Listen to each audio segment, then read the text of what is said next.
Je vais effectivement maintenant rappeler les lauréats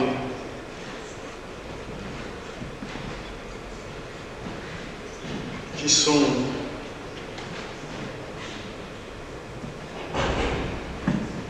je vais appeler effectivement les lauréats du prix André Chouraqui du judaïsme africain, parce que les moments les plus importants, effectivement, est celui-ci parce qu'il s'agit d'une mission.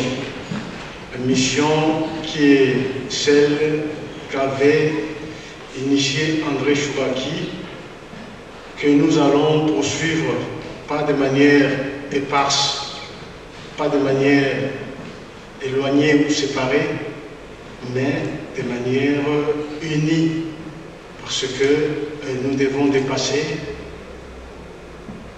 les religions en voyant en l'autre l'humanité. Et pour moi, c'est le message le plus important que nous a transmis André Chouraqui. Donc, je vais appeler, puisque nous sommes sur ces lieux, je vais appeler le maire qui nous a fait plaisir d'être là, et la sœur Isabelle du monastère de Bethléem, Betjemal, et monsieur Foudil Beladji, qui est aussi un des très grands conférenciers qui maîtrise très bien l'islam dans ses contours et qui nous transmet un message de manière permanente en disant que les religions peuvent être véhiculées, la paix entre le peuple. Et ça va couronner effectivement ce travail qui a été déjà fait et qui est en train d'être fait et qui va aussi être fait dans l'avenir. Donc j'appelle le maire, la sœur et les membres du public.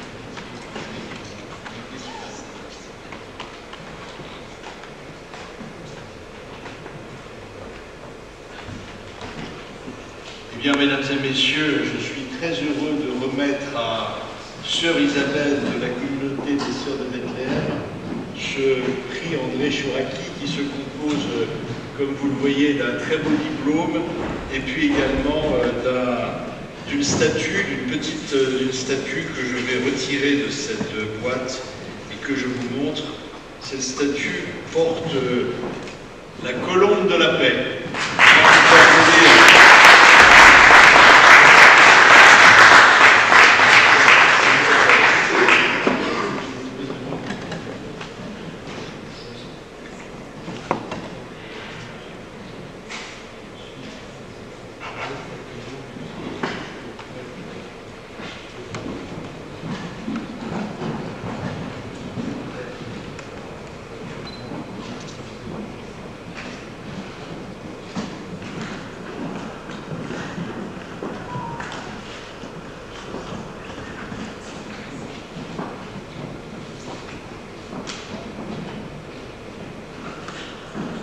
Je vais avoir à mon tour l'honneur et le privilège de remettre ce prix André Chouraqui du judaïsme africain, j'allais dire ce prix pour la paix, pour être complet, à M.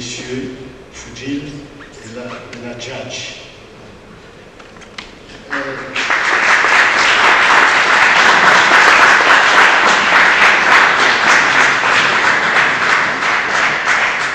Monsieur Foudil Beladji, ces prix tout à l'heure, c'est une mission qui nous a été confiée tous par l'exemplarité d'André Chouraqui. Et je pense que, comme dit les proverbes africains, on peut avoir mal, on peut avoir de la peine, mais il est interdit de renoncer. Je pense que vous allez continuer sur cette voie qui est la découverte de l'autre et l'acceptation de l'autre dans sa différence. Merci beaucoup, M. Foudil-Bella.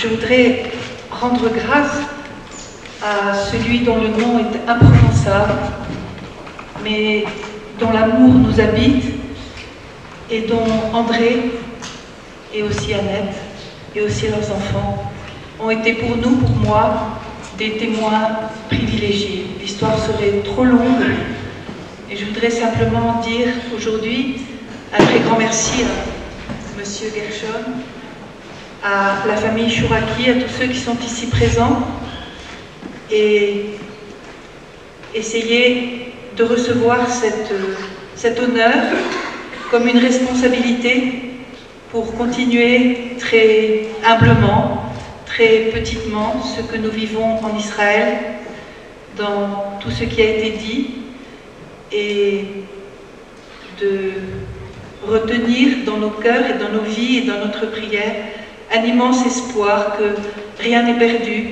parce que Dieu est amour et que chacun de ceux qui sont ici présents, et spécialement André, Annette et chacun, ont été pour nous des grands témoins. Et voilà, donc un très très grand merci à chacun, et sachez que cet honneur, encore une fois, est une responsabilité. Voilà.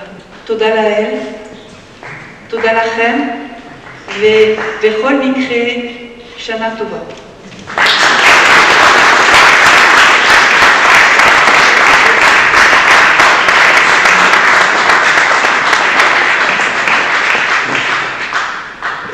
Oui, je voudrais vraiment dire un très très grand merci. Je suis réellement heureux d'avoir été nominé. Et c'est pour moi quelque chose d'exceptionnel. Je voudrais simplement dire que la fraternité d'Abraham, c'est ma famille. Et la fraternité d'Abraham a eu un enfant. Eh bien, cet enfant, c'est l'union des enfants d'Abraham qui est né à Chambéry, dont je suis le fondateur. Et je voudrais dire que j'ai beaucoup appris avec la fraternité d'Abraham.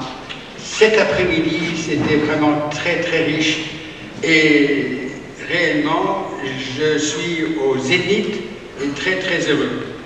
Je voudrais dire un peu plus que je voudrais aussi saluer les responsables, Gershon Nova, cette association juive opportune qui a mis en place d'abord l'association et puis la création de ce prix André Chouraqui.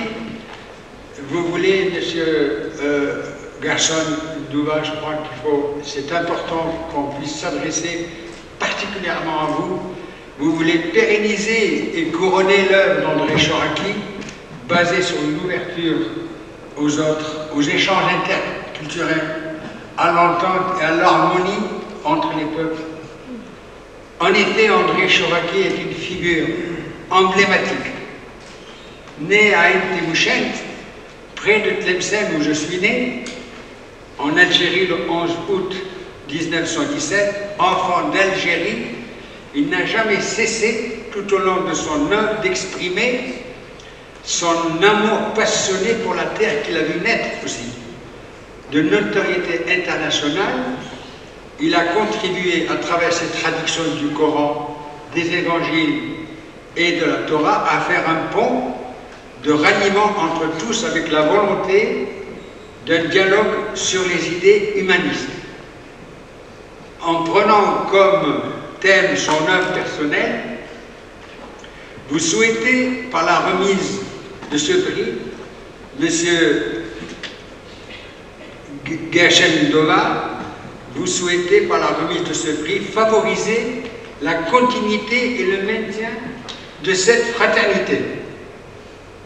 Edmond Libre, président de la fraternité d'Abraham, a présenté ma candidature et j'en suis très heureux. J'en suis enchanté. Je suis donc lauréat du prix André Chouraki, ex aequo avec sœur Isabelle du monastère de Beth Gemal en Israël. Je souhaiterais que vous puissiez m'inviter, je viendrai volontiers. Mais je crois que... Vous êtes invité. Ah, formidable, formidable.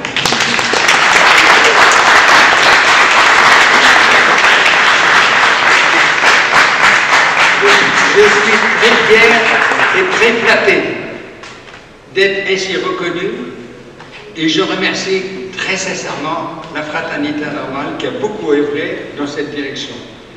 Grâce à André Chouraki, la culture abrahamique peut ouvrir la voie vers un sentiment de fraternité universelle, qu'elle soit d'inspiration musulmane, chrétienne ou juive. André Chouraki ne peut ouvrir la voie vers un sentiment de fraternité, qu'elle soit d'inspiration musulmane, chrétienne ou juive. Aujourd'hui, c'est une réception amicale. Nous sommes censés aujourd'hui nous réjouir, mais le contexte ne s'y prête pas. Le contexte ne s'y prête pas beaucoup. Il y a une forme de déchirure qui désoriente certains peuples, certains pays. Il ne faut pas masquer la réalité dans ce que nous vivons. Nous sommes entrés dans une société postmoderne. Il faut empêcher que le monde se défasse. Il faut empêcher que le monde se défasse. Je constate que le racisme, l'islamisme est en train de gagner la partie et que la haine de l'autre, si parfaitement incarnée dans la haine du juif et des arabes, explose dans le monde. Cela entraîne l'islamophobie, l'antisémitisme et c'est montrer un sentiment anti-français, anti-humanité. Anti-humanité. On ne peut pas obliger le monde à pratiquer la même religion, à être tous juifs, tous musulmans, tous catholiques, protestants, bouddhistes. Mais on doit rechercher la cohabitation, accepter absolument les différences, en étant intransigeant sur les principes fondamentaux du vivre ensemble et sur la laïcité, qui est une ouverture extraordinaire, un concept qui nous permet que chacun d'entre nous puisse vivre sa religion en toute tranquillité et en toute paix. Notre monde actuel ne sait même pas se défendre de ces actes anti-citoyens qui reprennent du service dans tous les domaines de notre société. Nous avons vu les premières démonstrations à Toulouse, à Bruxelles, à Paris, le 7 janvier 2015. Cette date, je n'oublierai jamais. Parce que le 6 janvier, j'étais avec Madame Taubira pour lui dire, mais ça ne va pas. Mais ça ne va pas du tout. Dans les quartiers, dans les cités, c'est pénible. Ça sent la difficulté, ça sent le désordre. Donc le lendemain, en prenant mon train pour Chambéry, la conflagration que vous connaissez le 7 janvier. Et aussi dans les pays où le printemps arabe, ou les printemps arabes, ont tout livré aux islamistes et aux Daesh. Mais plus que l'étendue et l'atrocité de ces maladies, c'est l'évolution du rapport de force qui m'inquiète. L'islamisme, le racisme et l'antisémitisme sont de plus en plus offensifs. De plus en plus offensifs. Notre monde, nos États sont inactifs. Ils semblent tétanisés comme s'ils s'accommodaient de ces dérives ou espéraient en tirer profit. En premier, je crois vraiment et intimement que combattre l'islamisme comme le fait la France, les Occidentaux, c'est-à-dire à la place des musulmans, c'est une erreur. C'est libérer les musulmans de leur devoir de défendre eux-mêmes leur culture et leur pays. C'est les exonérer aussi de leurs obligations de s'acquitter de leur part dans le maintien de la paix. C'est enfin les empêcher de faire par eux-mêmes l'expérience historique de la sécularisation de leur pays et de la révolution démocratique. Les musulmans devraient connaître une sorte de 1905, devraient avoir des juifs fériés. Il faudrait qu'ils aient cette possibilité. C'est d'autant plus grave que par la suite, les pays occidentaux seront accusés d'ingérence dans le monde musulman, ce qui relancera l'islamisme. Bombarder le Daesh, comme le font les Américains et les Français, est une autre erreur. Elle installe les États arabes dans une situation de spectateurs, observant l'Occident combattre la barbarie à leur place, dans leur propre pays. En 1977 et en 1973, les États arabes, unanimes, ont su s'unir pour encercler et attaquer Israël. Et avec d'énormes moyens. Pourquoi ne le font-ils pas aujourd'hui quand là, réellement, leur existence est menacée? Que font-ils de leur armée? Pourquoi ne combattent-elles pas dans le Daesh? Voilà ce qui peut réellement rapprocher les musulmans et les juifs. D'abord la paix à Gaza et se battre ensemble contre les ennemis communs, l'islamisme et l'antisémitisme. Il faut aussi